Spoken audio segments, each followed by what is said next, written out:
Oh boy, it's been a while. But I'll talk about that at the end of the video. We got stuff to do.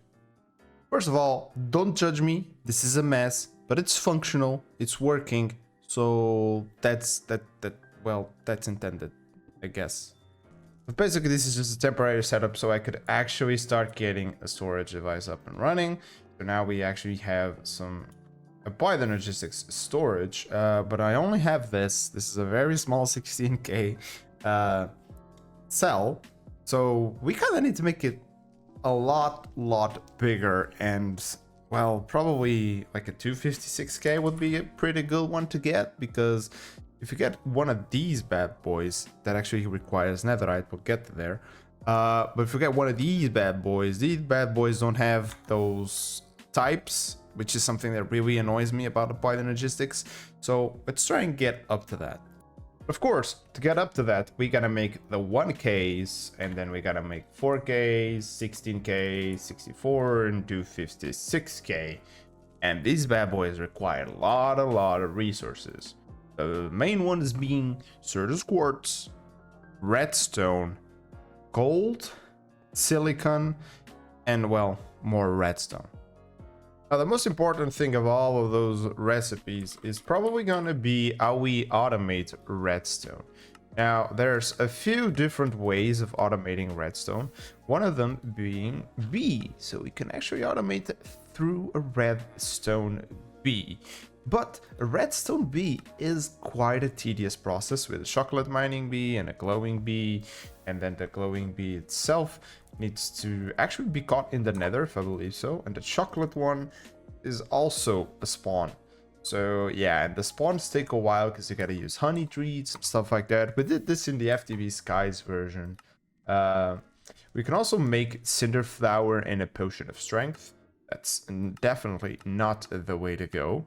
We can also make a witch farm to get plus a lot of resources, really, and it's not really that difficult to make it. We can make centrifuges and macerators and stuff like that that actually take the ore version and then turn it into something else. We could also use this complicated whatever that is from Greg Tech. You can also use the loot fabricator as well, which will probably just be farming something, but that one also requires netherite, and we're not just there yet. These are all multiple ways. There's a dude I've never seen before, and I'm scared already.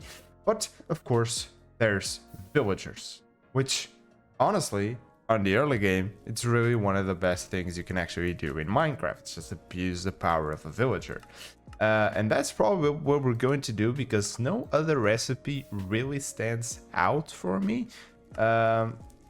These guys are all from the mine colonies thingies, and there's bees and rock crushing and stuff like that. Because the only other recipe that I saw that would probably be worthwhile is the washing from Create, where we can take raw iron. But then that means we need to get raw iron itself. And in order to get raw iron itself, well, we either need an iron ore or some way to actually automate some of these resources. Now, all of these ones are iron ore, and I do not believe that you can automate them. Can you? Can you automate the process? No, you can't. So the way to go would be actually crimsite. But crimsite can be automated if you have mystical agriculture or bees. Now this bee is some thingy, because I do need a digger bee and a chocolate mining bee, and of course I need to actually get those bees. So I really don't want to be messing with them right now. So we could either go with mystical agriculture, but that requires some gathering because we need an iron seed. So I guess we're really much better off with villagers. And I say villagers because we do have the easy villagers mod, which means we can actually put them into a cage like this, and they'll be either working, for example, to give us carrots, or we can grab a bunch of these guys and we make a cleric and we make another that's going to be a farmer, so we can sell carrots to him. And I do believe I have a potion stand somewhere. Well, in the meantime, I'm just having fun killing this guy. It's quite an interesting boss fight, though it's a little bit annoying that he just constantly teleports wherever you just... Whenever I'm close, he just goes away. That's super annoying. Because then I need to like... Oh, never mind. I'm actually dead. And got him. Nice. That was actually quite a very nice fight. And we got a loot bag that gave us a shield plus some other items. Hold on, we're kind of filled in our inventory. An alchemy table and a smite book. We got smithing table upgrades. These allow us to make an iron. Oh, this is an armor trim. Okay, it's an armor trim. Okay, got it. But I got this interesting shield. You know, looks kind of interesting. Well, if you're wondering where the hell I just was, well, that's pretty simple. I was in one of these dimensions, you know? One of the blue skies dimensions. Now, it wasn't this one. It wasn't the Ever Bright. It was the Ever Dawn, Ever Dark, whatever. Which I kind of had to go all the way to this checkpoint right here. And then come to this house. Because this house, for some reason, this chunk is not rendering. Or I get one of these ones. And then to this house, because this one had the other one. The other teleport, and it just lighted up, went through it, and there was a massive tower, and I was like, well, might just do it, right? And I did it. But I went there for another reason. I went to get fox pelts. These are obtainable for like cosmic foxes, I believe, and they spawn there like pretty much everywhere. So you go over there and you get them, because what I really want to get right now, and I guess you can put it over there, is a villager with this bag. And now we have a night watcher. Why is the night watcher cool? Well, as you can see, you can buy string from him, which is actually kind of nice, because I do believe we can later sell string to this guy, so we can kind of cycle between these two. But I want to see, first of all the trades that he can possibly have. Okay, so these are all that he has for the starting trades.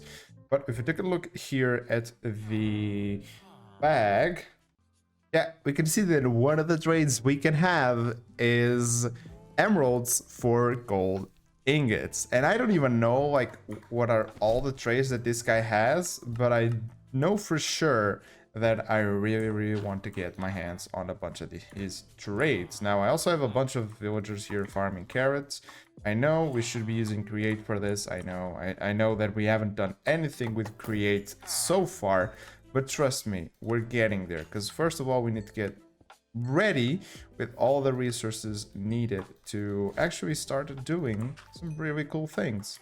And he now gets falsite nuggets, whatever that is, and grilled fish. This is actually kind of a good food, which I don't yet have any decent food supplies, so I'll just grab onto those for now, while we see what else he has offered. He offers falsite ingots and aquatite. I guess I'll take a look at what these do. Now, to improve our netherite situation, I made a few of these netherite sight potions, which I had to actually go and get one piece of netherite to make this, because you make this netherite powder, then that you put together with a mortar, a pestle, and an enderpearl dust, and then you put them with any mundane potion, and you get 5 minutes netherite sight. And I used 2 of them. I'm gonna save 1, and I got 26. You know, there was a lot more around me, but the timer ran out. My pickaxes are not very good at being fast at mining, so yeah, it kind of took quite a while. But now it's time for us to actually turn this into something extra. Now, we can use this squeezer that we can actually jump on to get ourselves 2 netherite scrap out of a single ancient debris. But I will just probably go and grab this one, because of course this one actually is automated. So we need to make these energy batteries, which need mineral chunks, which we can get from some mineral trees. This also needs a button to be like repaired or placed back up, or you can just break it and place it back down. So it's not really ideal at this moment. So I'm gonna go and try to find one of those trees. It should be like a blue tree on the map. Maybe, no, that's a rock, but it shouldn't be that hard to find. Never mind, I got some right here. It passed me, remembered it. He knew we were eventually going to be needing this. So thank you, past me. You kind of saved me here. So let's just go ahead and try and farm some of these while we clear a little bit of this grass. And we'll be making the upgrade version of the squeezer. And there we go. I have made the mechanical squeezer by using the previous version to actually make some of these mandrill crystallized blocks by using a crucible. So basically what you want to do is you want to jump on a block in a regular squeezer to make it so one log will give you 1000 millibuckets, and if you have it next to a drying basin, it will give you, well, a block of crystallized mandrill. So it's really easy to get yourself the mechanical squeezer and then just hook it up to my very primitive power setup, and we are now getting a good amount of netherite, which will open up a lot of things. And I also think it's time to show you that I'm actually not going to be living here. I will be moving into a newer area, which I've been setting up bit by bit, and it's actually thanks to a pretty cool command that is RTP that randomly got me into this blooming plateau, into this mountain filled with flowers. There's even higher mountains all around me, but I really like the veil that we have over here. Plus, I have a bunch of flowers, so if I ever need any kind of dyes, I should have an easy time getting those. And we're now just starting to hook up. And I had all of these chests, and then I remembered I'm making a computer to store my items. So all of these chests will probably just go away as soon as I finish up set up what I am doing. But one thing that we can do right now is this. And what is this, you might ask? Well, we are going to be eating that pumpkin pie in a second, but we are going to have an auto trader here. Yes. So if we go back to our home, we are actually going to go and grab this dude right here that has been trading for carrots, and will, well, still be trading in for carrots. The only difference now is that he is going to be fully automated. Gotta do that, we gotta do that. We need a little bit of height because we're gonna place down these farmers. 1 and a 2 and a 3, and now all their carrots will slowly be put into here, and then the emeralds, as soon as we got one, yep, will be stored right there, which is perfect, which means I can actually go and bring the other traders here. So whenever I need gold and redstone, we have it automated right here. Amazing.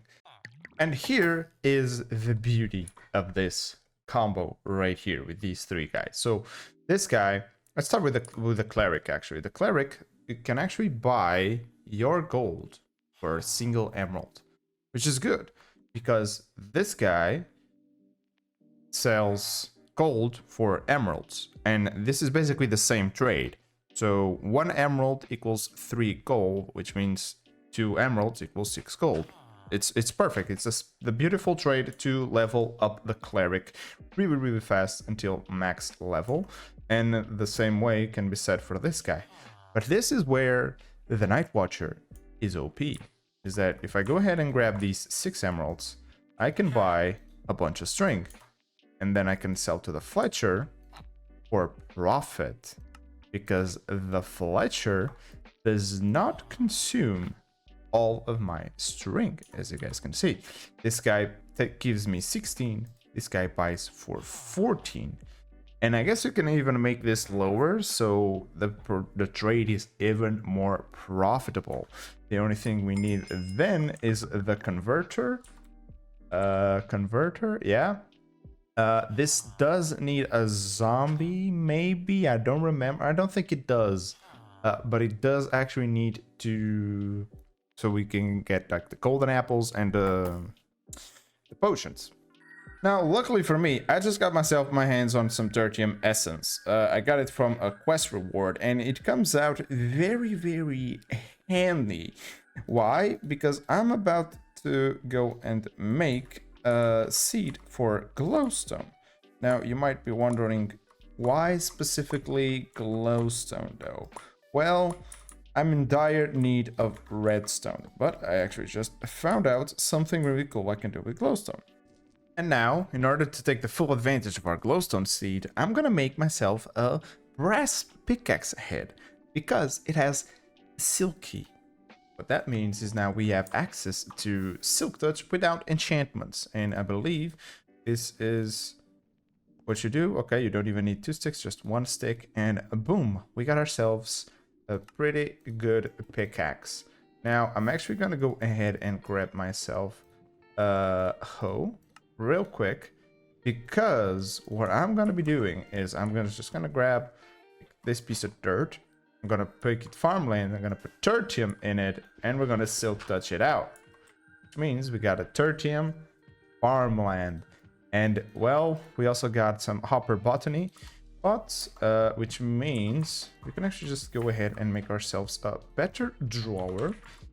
Because I do want a 4-sided drawer, like this one, for example, which means we kind of need to go and grab 4 chests, literally 4 chests, and grab this one, which is perfect. Because now if we go into our main base right here, we're just gonna toss this in the corner with that there. And I know you guys probably can't see anything. There you go. Boom, we got some glowstone seeds on some tertium farmland. Pretty good combo. And I also made myself an iron farm, so we can also have passively more iron. I upgraded these guys so we'd have more emerald generation, so these guys can work faster. And I do now just need a feral flare lantern here, so this place is not super dark. So basically the cool thing we can do with the glowstone essence is getting over here and turning into glowstone. Now this glowstone we can then turn again. Thankfully we actually did that boss fight, because now we have an alchemy table which we can turn the glowstone into redstone. Now I went specifically into the glowstone because sometimes we may want to have glowstone, and having the alchemy table will allow us to have the swap whenever we need it. So that is pretty amazing. And I guess you guys now are starting to wondering, well, where the hell is the create stuff? Well, it's passively doing things over here, you know, farming me tons and tons of cobble, which is the main thing that we need to expand our base. It's also passively over there farming us logs, so we can actually expand the base even further.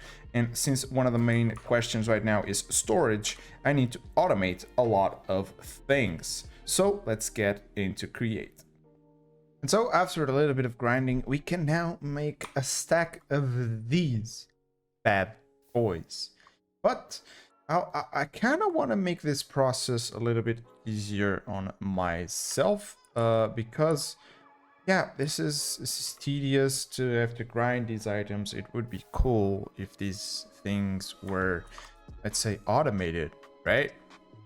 And finally, we made the 256K disk drive, and thanks to this, which is basically just a bunch of crafting by myself, in order to get to this point and then make the drive itself, we have moved everything into here, which means we can now, well, probably remove all of these things from here, but we do have a bunch of create stuff already ready to go.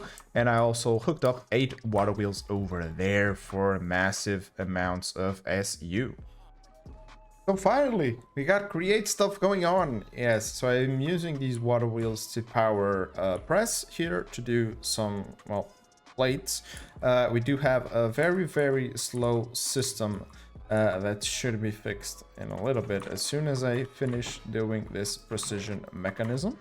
And we also made this cute little system over here, which is now making us some stripped logs, which then we can of course use to make all the parts that we need for create, with some probably some deployers.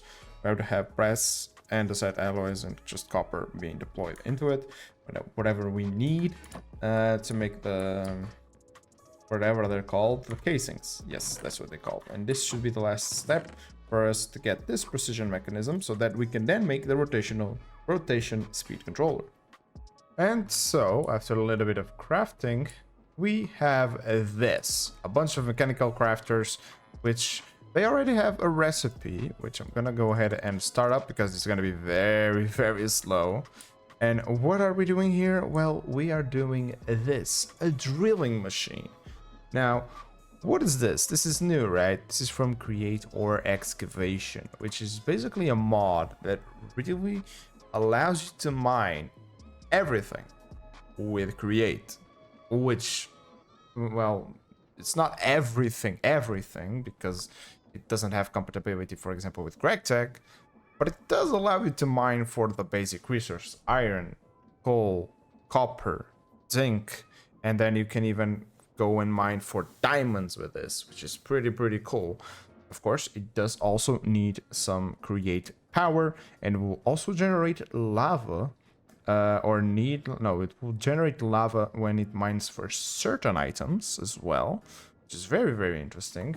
But basically, what we need to know is that in order to find ores, we need this, an ore vein finder. Let me just see if I didn't mess this one up. I didn't. That's perfect. Here we go. And yeah, we got ourselves a drilling machine.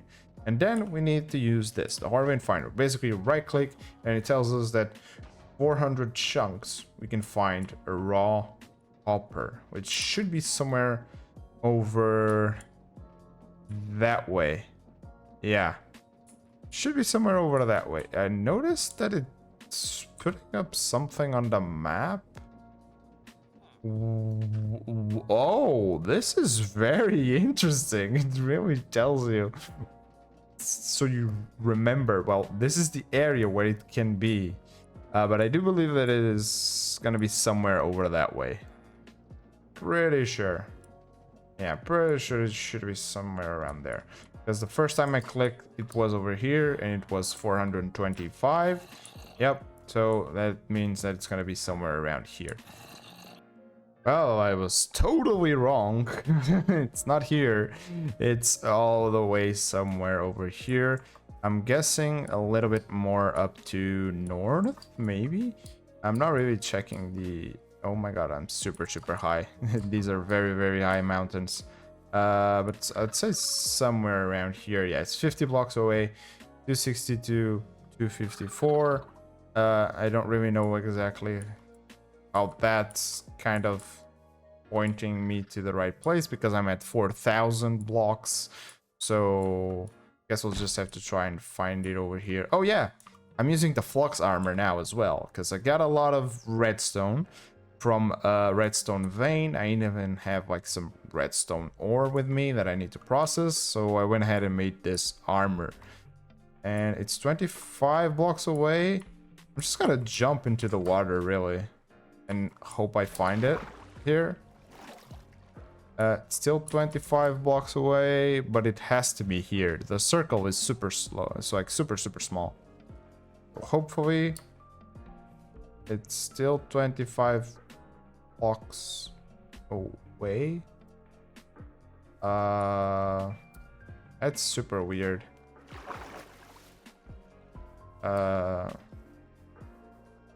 Here? 50 blocks away, so it's that way. There we go. Found the chunk. It's this one. This one right here. Raw copper. So I'm actually gonna go ahead and like claim this chunk. Yeah. We can even F3G. So this is the chunk in question. It is a lot inside water, which is not very ideal. It does remember on this map that I found a raw copper here, which is also pretty amazing. So all we have to do is way power this guy, but our power generation is questionable at the moment. And plus, this is a pretty cool cave. Look at that. So now I should really try and come up with better ideas for power generation, because this was a little bit of time consuming, like just moving the items from one base to another and making the 256k, and then just grinding with villagers and stuff for redstone. Luckily, I now have a bunch of redstone, as you guys can see, and I just keep on slamming it over here. We have 1.5k, which is pretty good. I was kind of lucky to find a massive redstone ore vein. It's not gonna show up here, I'm guessing. Yeah, no, it isn't. But yeah, I kind of found it super low, kind of in a deep dark biome, which is pretty cool. And it was super lucky. Now, if you stayed here until the end of the video, you probably want to listen exactly why videos have been gone from the channel for a while, and that's literally because lack of motivation. Mostly. Yeah, not really anything else. Like, I didn't feel inspired to play, I didn't feel inspired to build, I didn't feel inspired to do anything else. So I kind of wanted to get my mind in the right place, because if I'm not inspired, I don't make good content. I just do stuff and I don't enjoy it, and it's kind of hard if you're not enjoying the process, because I'm doing this for fun, for my fun and for your fun. So hopefully you guys can understand that. Plus, I've been having a lot of fun playing Enshrouded and playing Power World with my friends, so yeah, that takes a lot of time too. So hopefully you guys are not mad at me or anything. So still, hopefully you guys still enjoyed this video. And I do need tips now for power generation. I am going to create New Age, but create New Age requires regular create to power it somehow. So I kind of need to take a better look at that. But hopefully you guys enjoyed this video. Don't forget to subscribe if you haven't, and see ya in the next one. Bye.